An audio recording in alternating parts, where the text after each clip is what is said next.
আপনি যদি আপনার ফোনের এই সেটিংটি অফ করে না রাখেন তাহলে কিন্তু আপনার মোবাইলের ক্যামেরায় যা ফটো এবং আপনার কন্ট্যাক্ট লিস্টে যার মোবাইল নাম্বার আছে এবং আপনার যে লোকেশন, এই তিনটা জিনিস কিন্তু থার্ড পার্টি ওয়েবসাইটকে কিন্তু শেয়ার করে দিচ্ছে এই গুগলের মাধ্যমে। তো এটা আপনি কোথা থেকে জানবেন এবং কিভাবে বন্ধ করবেন, পুরো ভিডিওটা দেখলে কিন্তু আপনি বুঝতে পারবেন।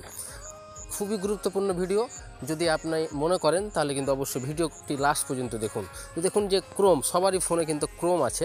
তো এই ক্রোমটা কিন্তু আপনি এখানে ক্লিক করবেন। ক্রোম ক্লিক করলেই কিন্তু দেখবেন যে ডান দিকে রাইট সাইড ডান দিকে তিনটা ডট দেখতে পাবেন। আপনি তিনটা ডটে ওখানে ক্লিক করবেন। যখন ক্লিক করার পরে নিচে যাবেন, সেখানে সেটিং দেখতে পাবেন একটা সেটিং বলে অপশন। দেখুন অনেক কিছু সেটিং থাকবে, কিন্তু শুধু সেটিং, সেখানে কিন্তু ক্লিক করবেন। ক্লিক করার পরেই আপনারা দেখতে পাবেন, একটু স্ক্রল ডাউন উপরে করবেন, এখানে দেখতে পাবেন সাইট সেটিং একটা অপশন আছে।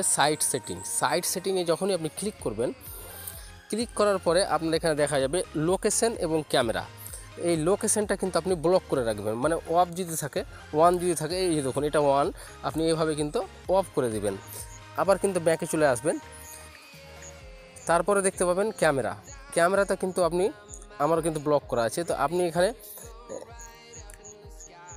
ওয়ান যদি থাকে তাহলে অফ করে দিবেন, এভাবে অফ করে দিবেন। আবার ব্যাকে চলে আসবেন। ব্যাকে চলে আসার পরে আপনি সব নিচে দেখতে পাবেন, সব নিচে মানে স্ক্রল ডাউন করে সব নিচে যাবেন, ডাটা স্টোর বলে একটা অপশান আছে, ডাটা স্টোর, এখানে ক্লিক করবেন।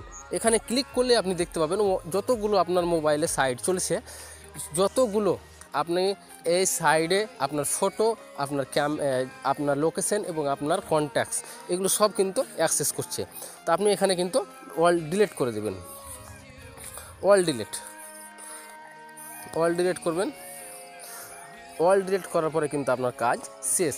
তাহলে কিন্তু আপনার যে মোবাইলের যে ফটো আছে এবং যে আপনার যে ক্যামেরা লোকেশন আছে, সেগুলো কিন্তু আপনাকে আপনার ফটোগুলো কিন্তু শেয়ার করতে পারবে না থার্ড পার্টি ওয়েবসাইটে।